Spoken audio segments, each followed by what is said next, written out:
ஆதாம் ஏவாளை போல் நம்ம மறையாமல் சொல்லும், கம்ப்ளீட்லி நேக்கட் பிஃபோர் யூ. உமக்கு முன்பாக எந்த மறைவில்லாமல் என் வெக்கத்தையும் பயத்தோடு உங்கள் சமூகத்தில் நான் வந்து நிற்கிறோம். என் மேலே உள்ள அன்பாப்பா, நான் மாறணுன்னு தானே நீங்கள் ஆசைப்படுறீங்க.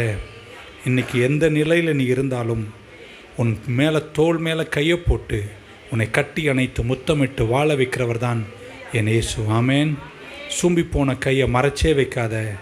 ஒவ்வொரு வாரம் வரும்போது கர்த்தருக்கு பக்கமாக கையை நீட்டுங்க. பக்கம் சொல்ல, நான் நடிக்க வேண்டிய அவசியமே இல்லைங்க. யாருக்கும் நான் என்னை விளக்க வேண்டிய அவசியமும் இல்லைங்க. I don't want to pretend. I been hiding too long. Transform my heart. என் உள்ளத்தை மாற்றுங்க. நான் எந்த வெர்ஷனாக இருக்கணும்னு நீங்கள் விரும்புகிறீங்களோ, help me to the best version that you desire of me. என்னை பற்றி நீ விரும்புகிற அந்த வெர்ஷனாக நீ இருக்கணும்.